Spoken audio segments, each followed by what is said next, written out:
All right, good afternoon. You're in room Augustus 3 and 4 on the Defining the Scope track. And our first lecture will be Morgan Marquis-Boire and CuteCats.exe in the Arab Spring.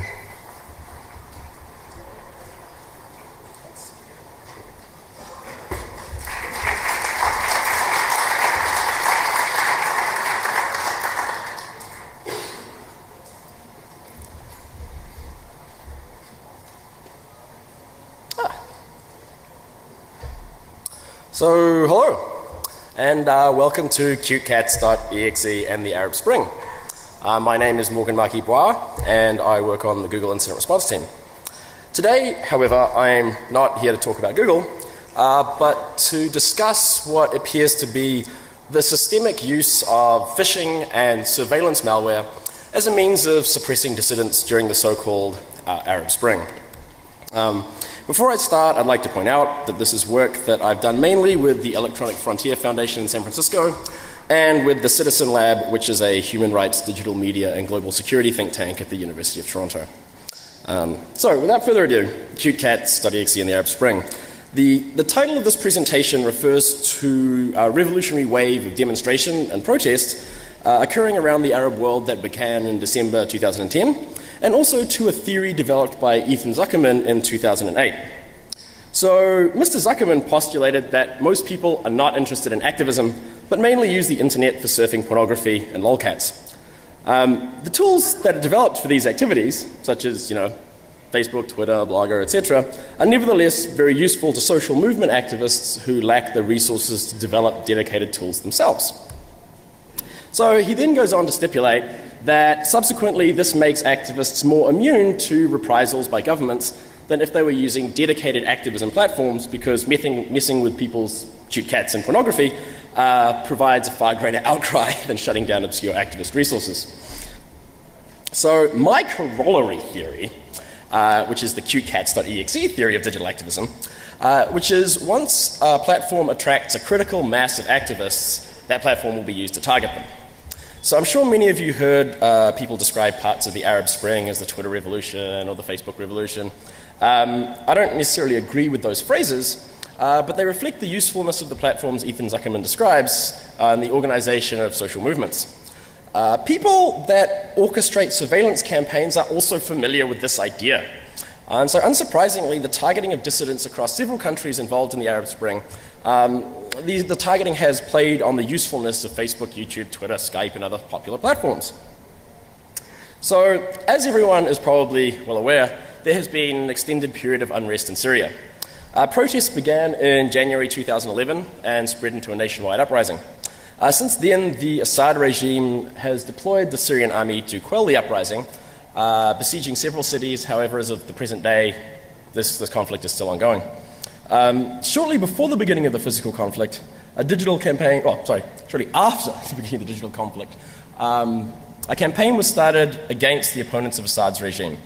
While this was not publicly unearthed until 2012, evidence points to this campaign starting November 2011 or earlier. So around Christmas of that year, a group of activists providing technical support to the uprising were arrested.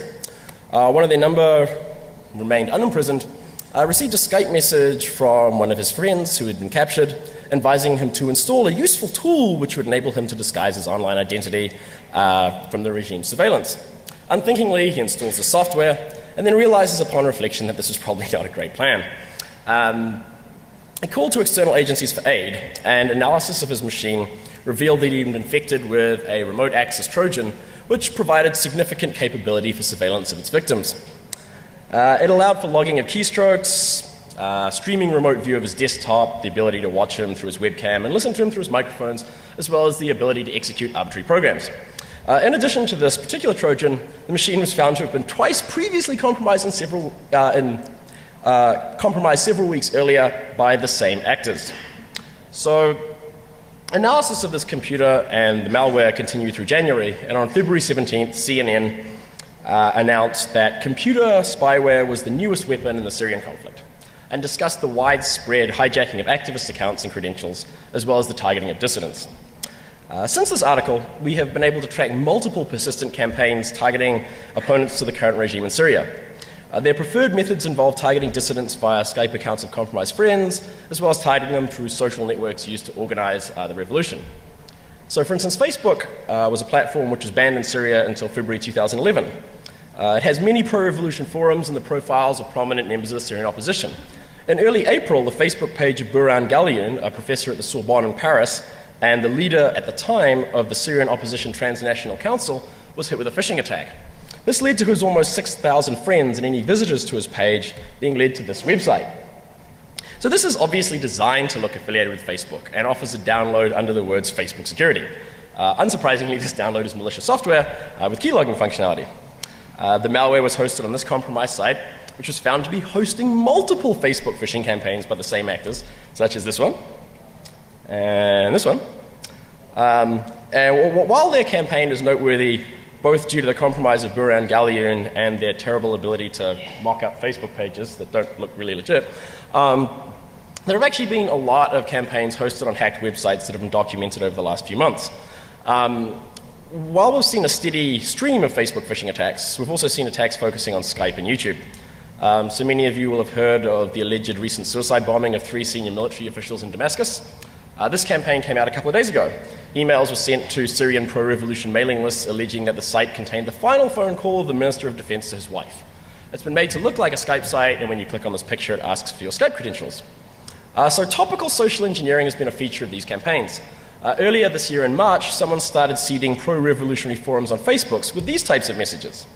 It says, urgent and critical, video leaked by security forces and thugs, the revenge of Assad's thugs against the free men and women of Baba Amma in captivity, taking turns raping one of the women in captivity by Assad's dogs. Please spread this. Clicking this link led you to a fraudulent YouTube site. So a noteworthy feature of the Syrian revolution has been its use of YouTube.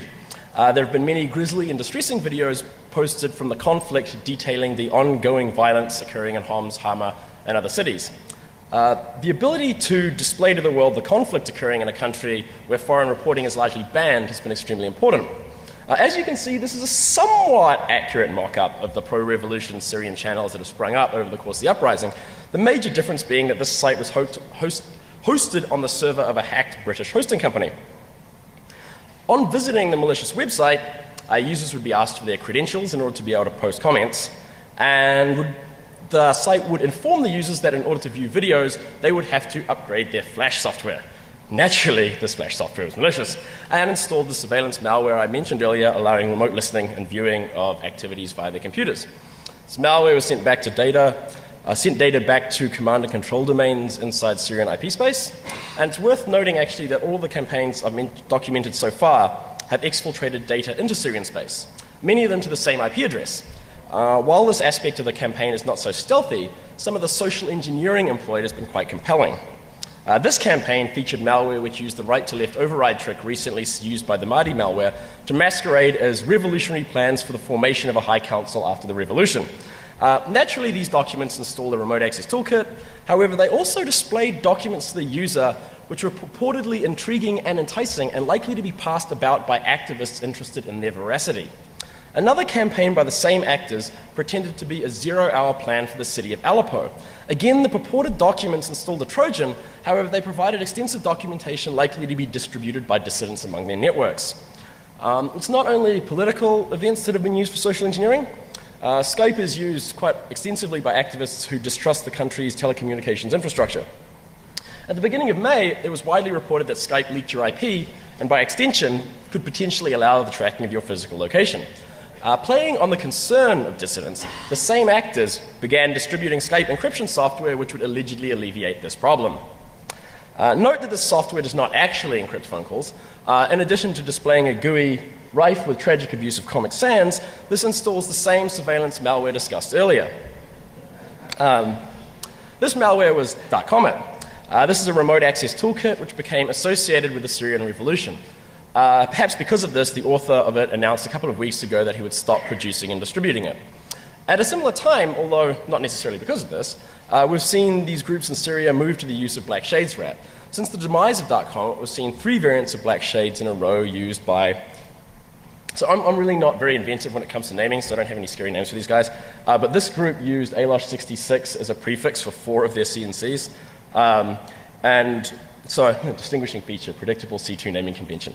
And they used, while they've been using dark black shades a lot recently, in fact I saw a new sample from them on Monday, they've previously been users of Dark Comet, these people being the same actors who performed the fake YouTube attack that I mentioned earlier. As I mentioned before, though, heavy use of Dark Comet has been a feature of the pro-regime electronic actors in this region, particularly these guys. Again, inventive name. I'm not sure whether this group is related to the one I just discussed, but these guys loved using the same C2 address. So early on, they used the domain miru.noip.org, which pointed to 216.6.0.28, which I mentioned because it was actually outed in the CNN article in February. But despite this and the shutdown of their domain, they continued to distribute malware which connected to this address for months. So they were responsible for the campaigns I mentioned earlier involving the fake revolutionary documents, the fake Skype encryption applications, the zero-hour plan for Aleppo, and many more. Syria isn't the only country in this region that has experienced these types of operations, though. After the success of the revolution in Tunisia, protests on living conditions began in November in Libya. Protesters clashed with police, attacked government offices, and I think most people know what happened next. The information I'm giving in this talk today is from analysis I actually did for a forthcoming case study being written by John Scott Relton on Libya. So during the uprising, it was alleged that someone had located Gaddafi's hiding place and located it on Google Earth. Having these files suddenly became something that was appealing to many, many people.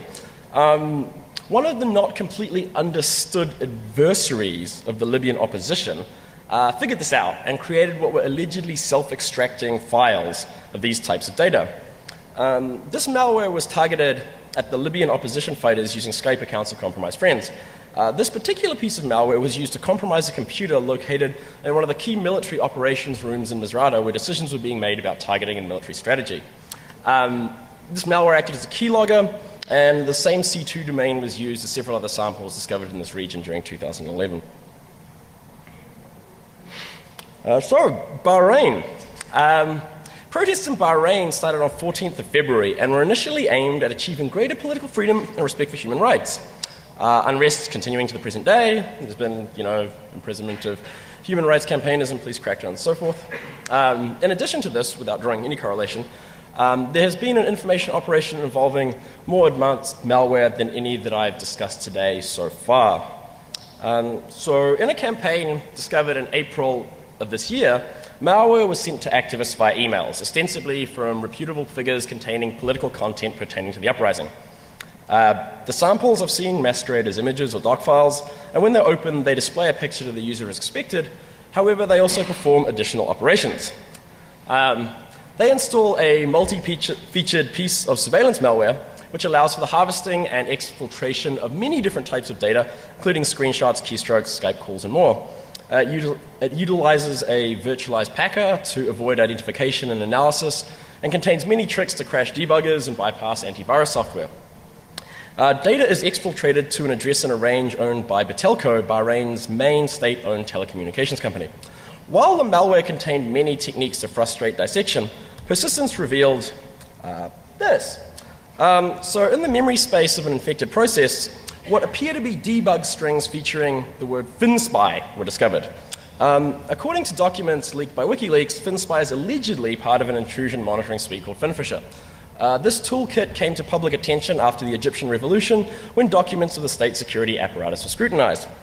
These documents seem to suggest that the Egyptian government had been involved in discussion over the purchase of this software. Because it's a turbo talk, I don't have time to go into all the details of this malware or the investigation surrounding it. However, this research has been summarized in a blog post which was released today, which you can read at this link. So, what can we actually do about all of this?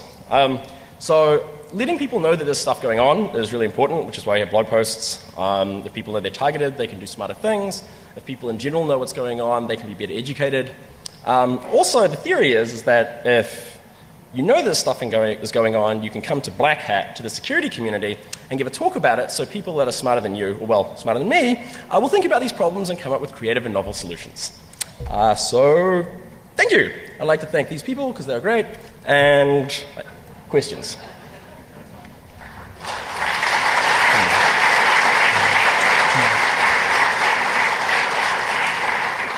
I don't know who's in charge of time. Do I actually have time for any questions? Okay, cool.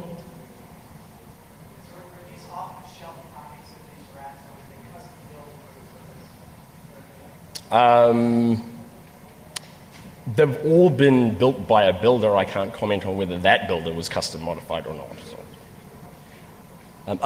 So he asked whether or not these were off-the-shelf copies of the rats or whether they've been custom modified for this purpose.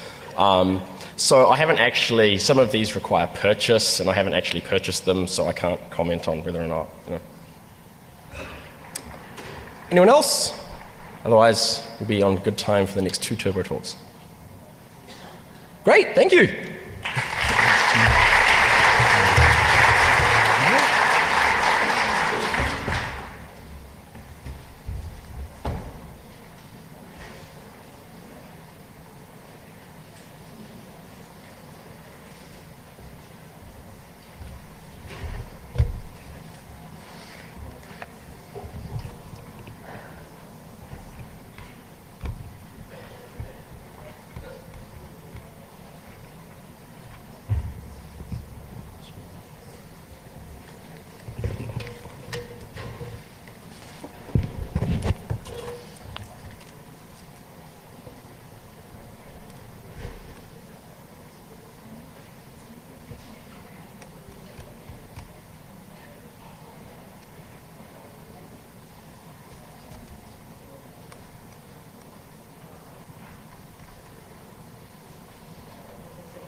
Well, hello. My name is Aaron Leverett, and I'm here to present on the last gasp of the industrial air gap. This is based on some research I did as a master's project at Cambridge under Frank Stiano and John Crowcroft. But it has continued since then, and essentially what I'm going to try and do is convince you that the myth of the air gap is just that, a myth, and that it's not actually helping us when it comes to industrial systems. And I'm going to try and do that in an evidence-based manner, showing you a variety of different systems that can be found on the internet. And if you happen to be a vendor of one of these systems and you're here today, I encourage you to come and find me afterwards because I've baked you lavender scones, because I know this might be a bit rough, but it's all of you going through it and not just one vendor. So here we go. The first myth of the air gap is that it's the default in industrial systems. That's not what I found when I was working for GE or ABB.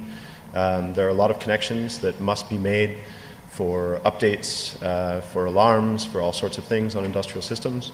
So it's not really the default, and we've been fooling ourselves since about 2006. Another myth is that they're easy to deploy and maintain. That's not actually true. If you have created a segmented network, you have to maintain that over time. And if you merge 2 companies, you can very quickly discover that that air gap is gone, right? Also the idea that they're cheap, that's again not true because it puts you in competition with your chief financial officers who need data flowing in and out of these organizations to make money in a public utility. And also the idea that they make attacks impossible should be self-evident to everyone in this room. So to disprove this, I have more than 12,000 counterexamples for industrial control systems. So that particular tag at the end is not exact because it can't be, so I'm talking about PLCs, I'm talking about RTUs, I'm talking about uninterruptible power supplies and that sort of thing. And I break them into 2 categories because HVAC and BMS are considered to be not as critical, or at least not often as critical national infrastructure. I personally don't think that's true, but it's nice to separate them into 2 categories. So in the second category, I have more than 22,000 examples of HVAC and BMS. And that's over the last 2 years, and I'll tell you a little bit more about how we got those. So we know that networks aren't static, they change over time. That's why it's difficult to maintain the idea of segmentation. And also the idea that it's cheap, it does indeed restrict the business drivers. So You may need data flowing out from a generation plant to say how much electricity is being generated so that the people purchasing that can match it to the demand, right? And that's cross-org info sharing. That doesn't mean that the industrial control system network necessarily needs to share that data, and there's a lot of good ways we can do that, but the first thing we have to do to get there is admit that the air gap doesn't exist. Okay, we certainly know that it's not the best defense. Physical and insider attacks can breach a segmented network. And also, I think that it's fooled us into not doing as much net security and application security because we believed this to be true. And I think that's a shame because even if you do have a segmented network, then you'll need to defend it against some other attack at some point in the future. And it'd be nice if your application security and your net security had been in place as well, right? So how did we do this? You know, you want to ask yourself a question of how many industrial control systems are internet facing. How do you even measure that? How do you go about doing it? And in particular, we have this problem known as the scanning problem in this community, where you run nmap-o on a particular device, which uses non-standard packets, Christmas tree packets, and therefore many of these devices crash. They don't have complete network stacks, etc. So this makes it really difficult when you go into the environment. They say, we don't want you to scan because you're going to crash our devices. But then they assure you that the network is not connected to the internet. And you think to yourself, how can you continually prove this if you're not running any scans? So my answer was to use Shodan because it had just come out at that time. And I was able to find industrial systems devices. And the other thing is I wanted this to be a very repeatable process that anyone in this room could do so that you can go and check this evidence yourself. So most of you will have heard of Shodan, but just in case you haven't, it scans through the entire IPv4 space every 3 months and gives us a sampling, and that's roughly the resolution of that sampling. So I'd like to say thanks to John Matherly for creating that, and it allowed me to write some more code on top of it. He's now added the geolocation that you see there at the bottom in the second tab into the service, but when I first got started, I was doing that on my own based off of the code that he wrote. And then we decompose the banners that we get, looking for known exploits and vulnerabilities. So this isn't zero-day stuff. This is model recon, right? Okay, so mini rant here. Back in 2002, many of you will remember trustworthy computing, right? And I think that was a fantastic movement, and it's kicked off a lot of great work since then. But I find this particular quote a little bit disturbing here in 2012 because we wanted trustworthy computing to be as available and reliable and secure as electricity, water services, and telephony. So by that definition, in my opinion, trustworthy computing is a success because the most popular operating system I encounter in these deployments is Windows 2000. So, you know, I don't have any problems with Microsoft. I think they've done great work, but this is what's running on your public infrastructure, and I think we need to progress that, right? Okay. So how did we know that these things were connected to the internet before we started? And the answer is, I read the manuals. And in fact, you can see right here in this manual that it's run over the public internet. And I wish this was the only example I have of this, but as you go through the manuals of these devices, you find this repeatedly. Some of the vendors are thankfully changing this practice and removing this kind of dialogue from their manuals, product manuals. And trying to look for different approaches. And that's what I'm trying to encourage everyone here to do as well, is have a debate with us about how to do this. Okay, so in the process of gathering all this data that I've talked about, we did some statistics, and we looked at the kind of HTTP use, right? So we'd like to see HTTP 401 authorization on initial contact with any page. Unfortunately, we don't. So, 26% use authentication at the initial stage of connection, right? So not only are they connected to the internet, they're connected to the internet badly. And in the videos I'm going to show you in a moment, you're going to see that. So some of them do authenticate afterwards. So I don't want to give you the impression that this is, a static picture. So you will hit authentication a couple points later. But this is for the initial contact with the page, right?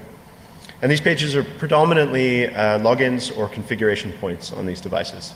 A lot of SCADA and ICS components, DCS, etc., use different protocols. So we weren't really looking at those protocols, right? This is the dumbest way we could do this. I wish I wish that we had used Lambda expressions and something clever to find all this, but no, it was Shodan and strings, basically. So in a moment, I'm going to show you a video, but before we get there, I just want to kind of conclude some of these ideas. And basically, before 0 days are even written, before we write any exploits, we're failing, as nations. And I don't just mean the USA, I mean globally. And it is a global problem, and you see some differences as you travel around the globe, as I've been lucky enough to do. So some countries have better generating capacity in the electric sector, and so they have less issues about reliability in a certain way, and that affects security in a different way. And I love talking about these things, but obviously a turbo talk is a little bit too short. So just to sum things up for you, 22,000 building management systems collected over a 2.5 year period. That includes HVAC systems and uninterruptible power supplies, things that control doors, CCTV, heating to a building, cooling to a building, water, sometimes elevators, these kinds of things. 12,000 industrial control and UPS, uninterruptible power supply systems and devices. UPS systems are considered to be not very critical. However, they can be the backup for a hospital or data centers. We often find them in data centers. And while it might not be critical national infrastructure, you can do quite a lot of damage to a data center by playing around with the power supply. So these can be found in Showdown's results, right? This isn't clever stuff. This is Showdown, right? 52 queries. So I'm not even completist. This is just a rough sampling, a rough idea. Only 26% with the HTTP response of authentication, which is what we would really, really like. 53% had remote vulnerabilities in exploit-DB and Metasploit. So again, I'm just doing database lookups. I'm not even doing any analysis of the software itself. I don't pull local exploits because I already have trouble sleeping at night. So I just look at remote because it's kind of more meaningful. And default passwords and help files on the web page, I find that a little bit disturbing as well when you're talking about manufacturing infrastructure. And I just want to make this point. Passwords in 2012, right? For your critical national infrastructure. Does that bother anyone in here? Bothers me. So let's break out of this, and a lot of you will be here to see the tool that I actually wrote and what we can do with it. So let me show you some building management systems in a little video here. So you can see we're clicking on individual links. This is the visualization I created in my dissertation. And that takes us to the geolocated device. That geolocation might not be terribly accurate because it was passive, but you can do active geolocation down to 590 meters. As that gets down to about 200 meters, it becomes really scary because you can infer the use of the device.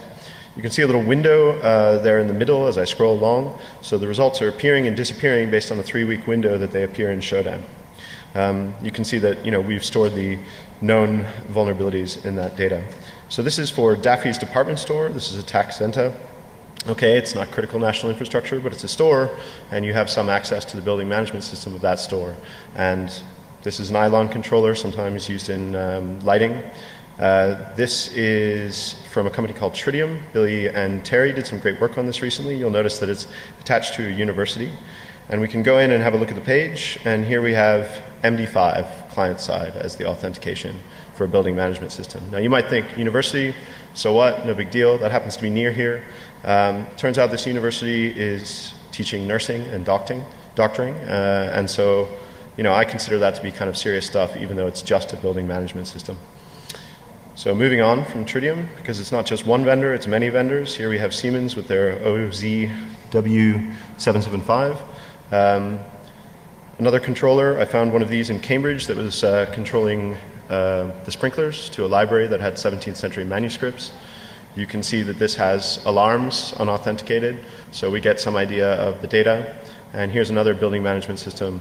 The last 3 of these were sent to me anonymously by someone I like to call a concerned citizen, so thank you to him for sending those. I mean, I assume it's him. So that's the video of building management systems, but I'm sure some of you are probably more interested in industrial control systems. So like I said, that was the less serious stuff from my point of view. So let me give you another little tour. This is the same visualization, but this time I've changed the map a little bit. So these are different queries, right? These are focused on PLCs, RTUs, this kind of stuff. And as you can see, global problem, right? So the red nodes denote known remote exploits or vulnerabilities, and the green no known at that time, which of course doesn't mean they're safe. For example, I believe Tritium may be having some trouble with some issues at the moment that haven't been published yet. Look, I've weaponized it. You can go to the link, click on it, have a look at this particular device. I believe these are controlling water treatment plants in Ireland. I don't trust the code, so I have to allow it to run. You know, this is clever SCADA stuff, right? It doesn't involve any web knowledge. You can see the admin user account is already enabled. Some of you may know a bit about, I don't know, PHP and so on. You might be able to find vulnerabilities in these devices with that sort of knowledge, if only you knew about them. This is a meter. You can see the password protection is disabled.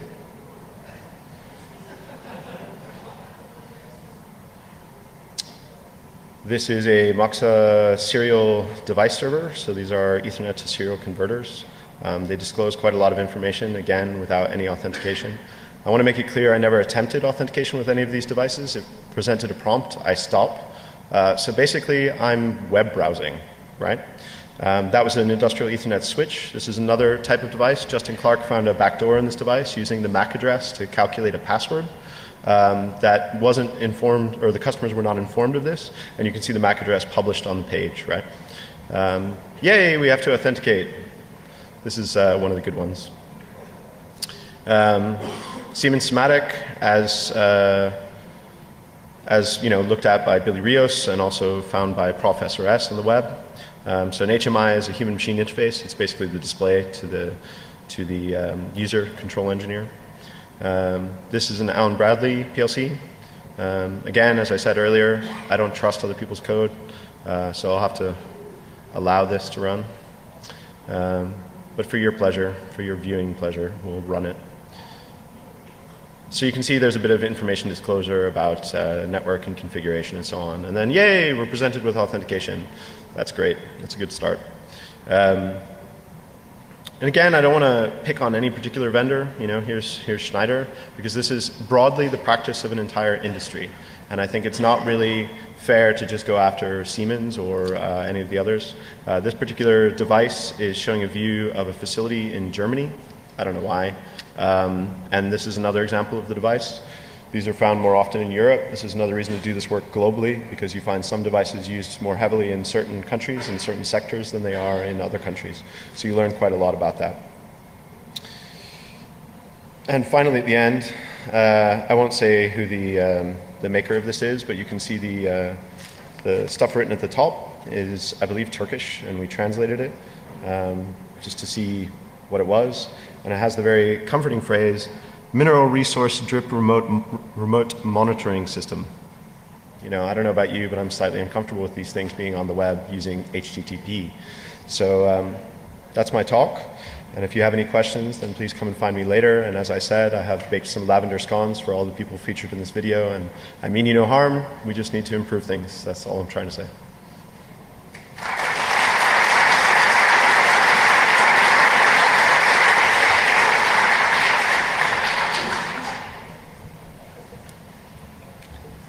Do I have time for questions or no? 6 minutes? Yeah? Okay. So I guess I do have time for a couple questions. I'll take more later if you want to ask me privately. But if you have any public questions, go ahead. Go ahead.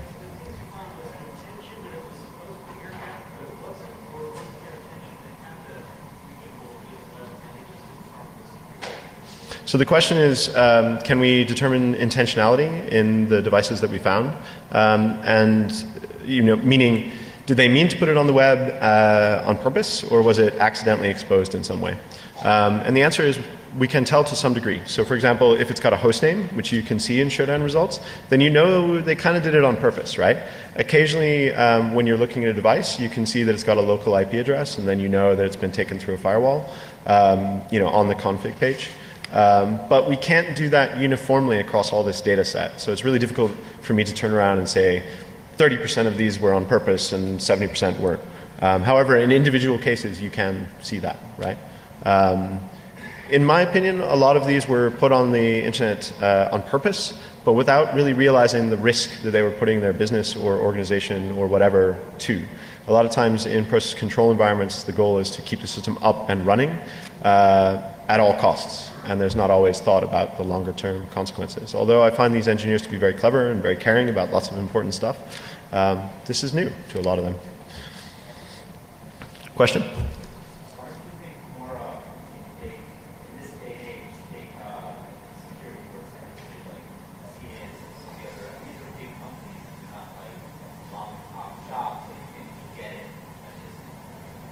Right. So the question is, why do some of the big companies not take security more seriously?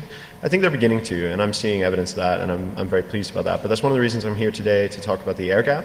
I used to work for GE Energy in quality assurance, and I did a bunch of work for them and enjoyed it. And one of the things I came across was, let's do some security testing, right? No, we don't need to. It's never touching the internet for 5 years. And then I got tired of that, and it was time to progress things. So my point is, the engineers wouldn't let them scan, so you didn't necessarily know what your assets were. That made you blind. Then the vendors truly believed that no one was ever putting their stuff on the internet, even though they were creating web-enabled, embedded web devices and so on. They truly believed that, right? And it's this kind of crazy schizophrenia I'm trying to combat. And so because they believed that, they didn't spend as much time doing security engineering, which we'd like to see, right? Any other questions?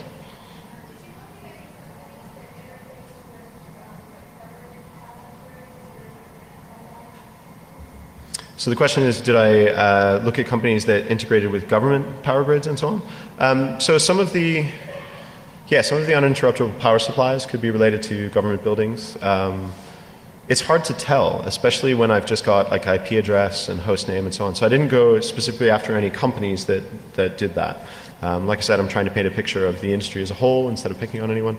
But we could. And certainly, from the Washington Post article about Billy Rios and Terry McCorkle, it looks like tritium products are used kind of widely in government circles. But I mean, industrial systems are used by everyone, right? Government included. So, and even 2006, I was just reading an Army manual about securing industrial systems. In 2006, it was all EMP shielding and protecting against surges and RF protection and all this kind of stuff with make an air gap was pretty much the only digital security step in there. So even 6 years ago, this was considered best practice by the Army, right? So, does that answer your question, though? Yeah.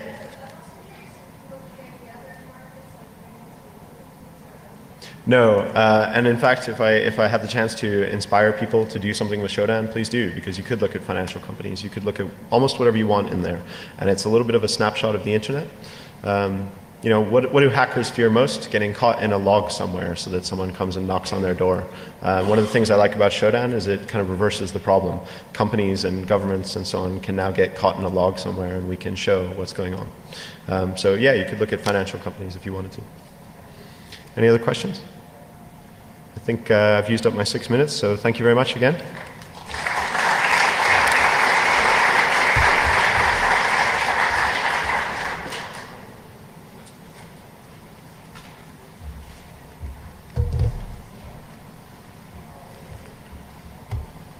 Where is the plug?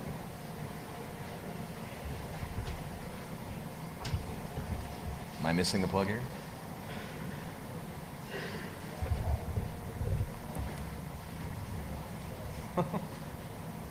Where'd you put the plug?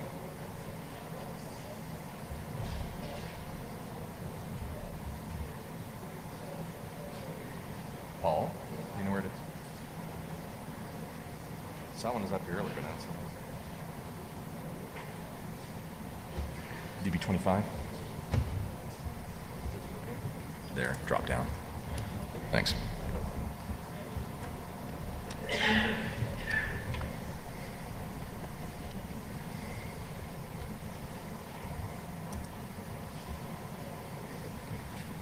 Cool. Excellent. Good afternoon. I'm Sean Barnum with the MITRE Corporation, and I'm going to be talking with you this afternoon about an ongoing community effort known as the Structured Threat Information Expression, or STIX. And in the short time I have with you, I'm going to try and give you a quick introductory overview of what this effort's about, kind of where it's going, with the hopes of at least informing you of what it is, its relevance, and really inspiring you to maybe dig a little bit deeper if this is something that's relevant for you, and have you become part of the community, part of the conversation, because that's what this is, definitely a community effort.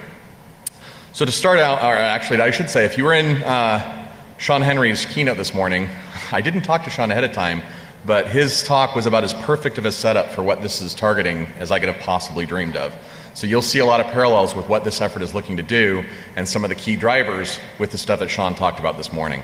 So to start with a little bit of contextual background, Much of this will be kind of in the obvious realm, but I think it's important to set the context for what's driving this effort and what the key objectives we're trying to reach and the things that are going on. So anybody who's playing defense in the digital domain is familiar with that frustrating feeling of kind of fighting an ongoing, never-ending losing battle against an adversary that you kind of is out there and is outgunning you. That situation is getting worse day by day as the threats continue to become more diverse, to evolve in capability, evolve in number. So that's kind of a never-ending problem that we're facing. We really need to find ways to kind of turn that paradigm. At the same time, traditional approaches to defense that are inward focused, looking at the defenses we have in place, looking for vulnerabilities in those defenses wherever they might be and try to patch and mitigate them as much as we can, is necessary, but it's also insufficient. We can never become 100% secure. In a limited time, the limited resources we have, we need to make sure we're making more strategic and better decisions on how we actually look at that defense. So really what it requires is a balancing outward focused view. We need to actually understand the adversary. We need to understand the behavior, their capability, their intent, how they view our defenses, how they interact with our defenses such that we can make more strategic decisions. So kind of a balanced inward-outward focus. Excuse me. At the same time, today we're finding the sort of complex attack chain, so kill chain type view of attacks that in the past have existed for over a decade with the APT type actors, and were very rare in the past. Today are much more commonplace. We're seeing these sorts of attacks, complex attacks occurring within cybercrime, within activism, with lots of other places. And unfortunately, kind of our traditional view for dealing with these sorts of complex attacks is very much kind of left of the, or right of the exploit. We're really in an incident response kind of capability. That's the visibility we have. That's the sort of ability we have to do courses of action. And unfortunately, while that's necessary, again, it's also insufficient because to some degree, by that point, the horse has left the barn and we're just trying to gather up what we can to save it. But we need to find a way to try and find, again, a balance on the other side. Oops, I went backwards. A balance on the other side to have visibility and take courses of action left of exploit. How do we actually have that cyber threat intelligence, that view of what's going on with the adversary, what sort of behaviors they're doing, how do we predict them, how do we see what's going on and make courses of action and determinations earlier in the kill chain? So balancing that proactive and reactive. So to do all these sorts of things, to have that sort of visibility early in the kill chain, to be able to balance inward and outward focus and understand the threat actors and make strategic decisions rather than just tactical and responsive decisions, really it calls for a need for holistic cyber threat intelligence. So this is the stuff that Sean was talking about this morning. So how do we move from a reactive status to a more intelligence-driven status that we can understand the adversary, take strategic actions, understand what they're doing, why they're doing it, detect the early stages of it, and these sorts of things. And threat intelligence is not a single-player sport. There is no organization who has adequate information to give them the situational awareness to make those sort of determinations on their own. So really what we're looking at is the ability to share overall context and share among trusted partners and communities. And it's not just one community, it's each player may play in multiple different communities with different levels of trust, sharing different sorts of information. But that sort of paradigm is very important because my detection today of something that just happened to me could become your protection tomorrow. If I share that to you, you can actually avoid it reaching the exploit stage in the kill chain for you. So information sharing is an absolute core component of enabling this. And to do that sort of information sharing at scale, at machine speeds, to do this sort of complex cyber threat intelligence requires automation. There will always be a human in the loop. There's always people that are focused on making decisions, interpreting the deep stuff. But as much as possible, we need to allow them to use their limited cycles to focus on those tough, deep analysis questions, making determinations, and as much as possible, offload the busy work of transforming data, looking for certain patterns of data, those sorts of things that can be automated. And all this together, if we're going to do this sort of automation, we're going to do this sort of complex sharing, if we're going to do this sort of information and cyber threat intelligence, it really calls out for a need for a standardized representation for what we talk about when we say threat. And there really does not exist such a representation today uniformly, and that's what Styx is targeted at doing. If we take a look at the information sharing component of that, this sort of information sharing of cyber threat information, and especially indicators, is nothing new. This has been going on for years among different communities. But typically that sort of information is very atomic and very limited in expressivity. We're talking about things like IP lists. Here's a list of 10 IPs that we know are bad, or file hashes, or URLs, or maybe email addresses. So little bits of the overall problem that are something you see this, you might worry, but they don't really give you depth. So a file hash just tells you the hash. It doesn't tell you anything else about the file. It doesn't tell you the context of why you should be concerned with these sorts of things. So they have existed, this sort of sharing, but it's very limited. At the same time, most of the sharing that does exist today is typically human to human in nature. So it's analysts in one organization communicating with analysts in another organization, usually in an unstructured fashion. So this is typically done with web-based portals or encrypted emails. So in a portal sense, it's things like US CERT creating a all-caps PDF alert document, throwing it up a portal, and other people coming and pulling it down. From an analyst to analyst perspective, it might be two different partners within a community, one of them writing up an email, and in the body of the email just saying, hey, we saw this kind of C2 activity occurring and this sort of thing, you might want to look for these. And it's sent email back and forth. So again, there's some limitations to what you can actually get out of that sort of approach. There are some more recent trends towards machine-to-machine interactions, but again, it is typically very limited in expressivity, and it's usually focused on known attack patterns of things that are occurring. So what STIX aims to do is to extend indicator sharing so that we can manage and exchange much more expressive indicators that give you much more context and allow you to make strategic decisions on those, and not just indicators, but also going beyond indicators to do other cyber threat information as part of this overall picture. So that's really what it's targeted at doing. So how did we actually get to this? How did it evolve? How did STIX as a standardization approach evolve?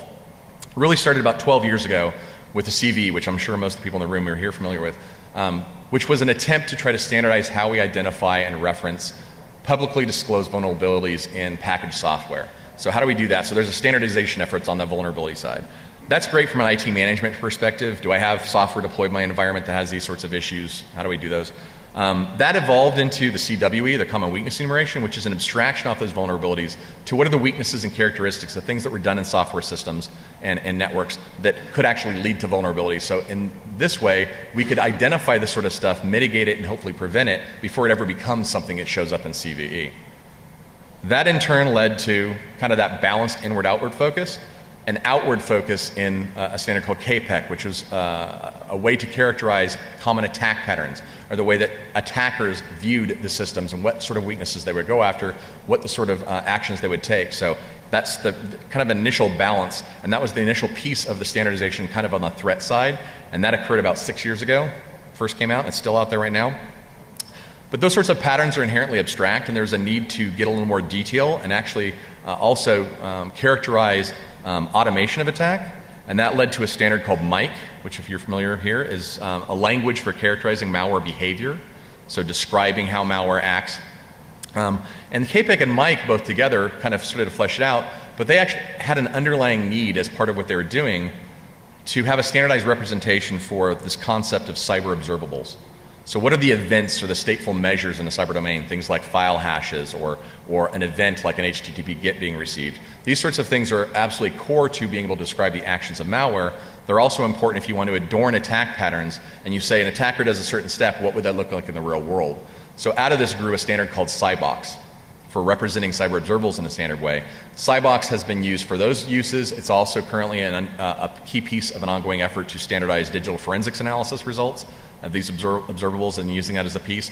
And then it also really is kind of the key piece of when we talk about indicators and threat indicators. A threat indicator is saying when you see this, it indicates something else. So it became this evolution of saying, okay, if we have a way to describe observables, what we really need to do is be able to exchange threat indicators and what those observables mean. Well, unfortunately, there really wasn't a standard way of doing this. There are some different things that fit different parts of the puzzle, but there really wasn't a way of doing this. This led a community of threat intelligence and incident response experts who interact on a list called IDXWG. It's been around for about 2 years. It's about 200 plus different practitioners that are part of this community, to begin working about 6 to 9 months ago on trying to work to standardize some sort of representation for indicators. And one of the first things they decided is if we're going to talk about indicators and it's about observables and the meaning, why don't we start by basing this stuff on top of CyBox? So let's use CyBox as the foundation for the observables, and then let's all talk about what the other stuff needs to be, the context. What does this observable mean? What is the handling guidance? How do I provide you all that layer of information? And they quickly came across the first challenge in that among this diverse set of experts, there was no common consensus on what an indicator was. Some communities, some organizations feel that an indicator is literally those atomic things. Here's an IP address, here's a file hash. Other communities share much more rich things. They actually say, here's the observable, here's the piece of malware that I found it's in relation to, we've seen it as part of this campaign, we think it's part of this threat actor, we saw it in these incidents at this organization, so much more rich stuff. And so as we try to work as a community to try to define a common representation, we were spinning ourselves around an axle because we couldn't come to an agreement on what we were standardizing. So the community went through several iterations to try to define what is in scope for an indicator and what is out of scope for an indicator. And from those iterations, we came to a clear consensus of the minimal set of things that were part of an indicator and all the stuff that was outside. But in that discussion, we discovered that all that stuff that was outside was very important for what's inside the scope. And so we began to have the discussions about framing how all those different pieces fit together in an overall cyber threat information architecture. And so that out of scope for indicators led to the stuff around indicators and defined an architecture. And that architecture led to evolved into being what is today STIX. So that's kind of where it came from a history perspective. So what is STIX? STIX is a language. It's not a policy. It's not a program. This is not somebody saying how you should do things from a cyber threat intelligence. It's not telling you what you have to share. It's not government sucking up data. It's purely a language for specifying, capturing, characterizing, and communicating cyber threat information. So it's a language that can be used for all those things, but it's up to you how you want to use it. It's purely the information layer of describing the things that you want to talk about. It is community driven. It's not a commercial product vendor building something and telling you this is the right way to do things. It's not a government group going into a back room and coming up with the way you're supposed to do things. This is a community of people within industry, within government, within academia, both nationally and internationally, who are part of this discussion. And really it's targeting, trying to get consistency and clarity when we talk about cyber threat information, and ultimately lead to the ability to automate many of the things that we're talking about. So one of the key points that Sean mentioned this morning is if you want to act at machine speed with this sort of information, you cannot possibly do that without automation. And so this is trying to enable that sort of automation. So I'm not going to go into a whole lot of detail on the use cases. This is a very, very high level of use cases that STIX is looking to target. Many of these different key bubbles can be drilled down very deep. But really, overall, what it's trying to support is cyber threat analysis. So how do actually the cyber analysts looking from data coming in from shared communities, from the operational space, from the sensors that are out there, how do they make sense of what's going on? How do they understand what campaigns may be going on, make determinations of meaning, identifying key things you might want to look for in an operational context, all of that sort of activity, feeding into identifying indicators. So here's something that's of use and here's why it's of use. Those indicators feeding into the actual cyber threat detection capabilities within an organization, which may lead to incident response, but also sharing other courses of action that may be preventative in nature. So if we have that ability to see the full picture, we may be able to identify things pre-exploit in the kill chain. So that sort of information. Those indicators not only go inside the organization, but they can also go to a use case for sharing. And there's some cyber decision makers who come into play, defining policy of saying, of all the stuff we know, what do we want to share with who, and how do we actually reach trust arrangements with those organizations, and how do we define what they're allowed to do with it. So all of these sorts of use cases together is the aggregate that STIX is looking to try and support. Not only each piece of these use cases, but as an integrated whole, how they fit together so they can work together in a coherent fashion. So to do that sort of across use cases, there are some guiding principles. First and foremost is expressivity. So we're trying to find ways to express all the things you're going to want to describe to support those use cases. That can lead to initial reactions sometimes that something's very big and complex, but there's a balancing principle, which is flexibility. Everything in the language is optional. So for any given use case or any given instance of a use case, you can use whichever elements are relevant and use only those or whichever ones you don't want to. Wherever possible, there are adequate consensus standards for representations that need to be there.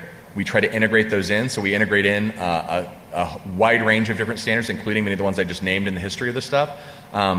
There are extensibility points built in so that we can actually grow this stuff going forward, so it can be used in specific domain use cases and things like that. It's obviously built for automatability, and as much as possible, the language itself, not the content of the language, but the language is built in a way to try to be readable and understandable rather than overly complex for people, since this is in an emergent stage as we're trying to discover the things we know and we don't know and pumping real data into it. So, I'm not sure how readable that is, but the architecture as it exists today, so what is STIX? Today it consists of an architecture of 8 key constructs. Kind of the most obvious of those is incident. So this is the foundation of most traditional security operations and this sort of thing from a threat perspective. So incidents being able to capture the description of what's going on, the location of effect, the related indicators that may have led to it, what sort of TTP and actions were being leveraged, the intent, impact, courses of action, these sorts of things. Another key construct is this idea of indicator, which led to this architecture. It defines valid time windows, certain observables that you're looking for, and then also the context for those observables, what sort of TTP may be associated there.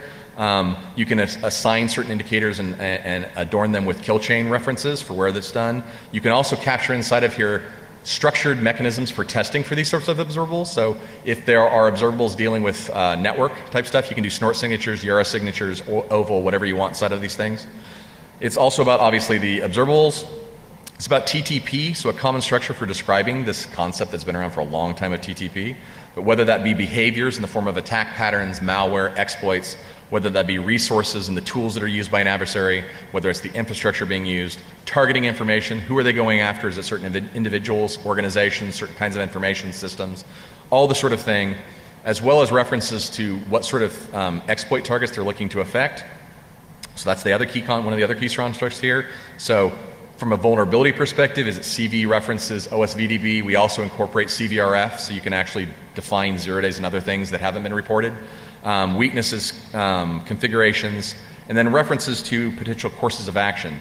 So how do we have a common structure for representing courses of action, whether those be remedial in nature, so how do we remediate certain vulnerabilities or mitigate weaknesses, these sorts of things, but also maybe response in type from things like incidents. So, you know, describing the actual course of action, the objective, the impact, the cost, the efficacy, as well as possibly capturing structured representations of those. Goes beyond that to actually look at the higher levels of threat intelligence. So the ability to characterize campaigns. So if we look to see what is the common intent, so common incidents, indicators, TTP that we're seeing occurring with the common shared intent typically from a shared threat actor, how do we define that intent? What sort of TTPs are associated with these campaigns, incidents, indicators, attribution to threat actor, this sort of thing. So also the ability to characterize threat actors, where those are specific threat actors or by profile. How do we characterize what sort of intent they share, what TTP have they leveraged in the past, what sort of incidents and campaigns have we associated with them, all this sort of information. So you see there's lots of these different pieces, and then you can see how they're all related to each other to some degree. And when we try to talk about this stuff to either C-level executives or to some degree when Sean was talking this morning, he was talking about some key questions we need to answer as part of cyber threat intelligence, and different pieces of this construct actually address different answers, different questions.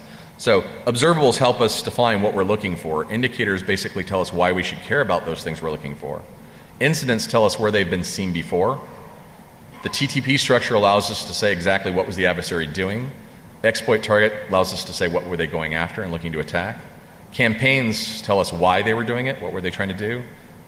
The threat actor tells us who was doing it, and the courses of action allow us to characterize what we should do about it. So it's these different dimensions to this overall puzzle as an integrated whole and an integrated architecture for this sort of information that Styx is looking to try to provide. So beyond the architecture, there has been an initial implementation using XML schema, not as an assertion that that's the way that everybody should build things, but it is ubiquitous, it's portable, it's structured, and allows us to define all the concepts that typically people talk about but may not really be thinking about in the same way, to provide a concrete straw man for actually structuring. When we talk about handling guidance, what does that mean? How do we actually structure what we need to?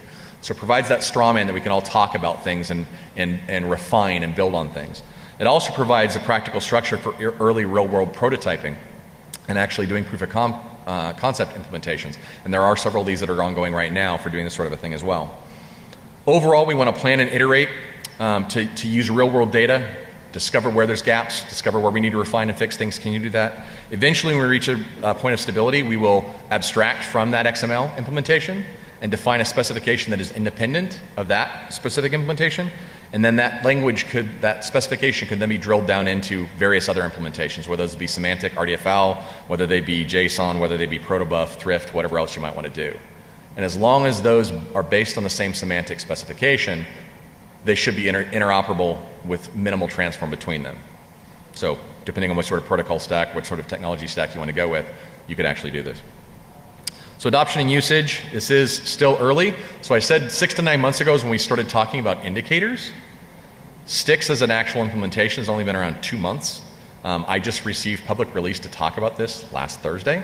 But even in that short amount of time and the level of maturity of this read, it's had an extensive interest, in fact, almost universal positive reaction from broad communities. And it's actually currently being used as many different things. So DHS has a program called TAXI, the Trusted Automated Exchange of Indicator Information, that's looking to be a set of protocols, specification of protocols and APIs for the pipe to exchange this sort of information. So organizations that want to share it can actually have a protocol defined between them, and then everybody can share in the way they want to do. And it's based on sticks.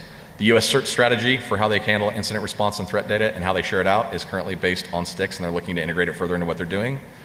The FS-ISAC, the Financial Services ISAC, about a month and a half ago announced that they... If you gave me a $20 donation and I bought beer, I would tell you that.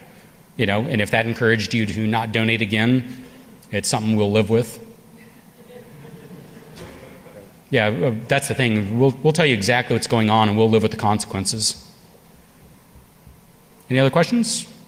I will be here all week, so if you don't want to embarrass yourself or you have a fun question that needs more discussion, track me down. I'll be here for the next few hours. I will be at B-Sides all day tomorrow, and I will be at DEF CON up till Sunday afternoon or so.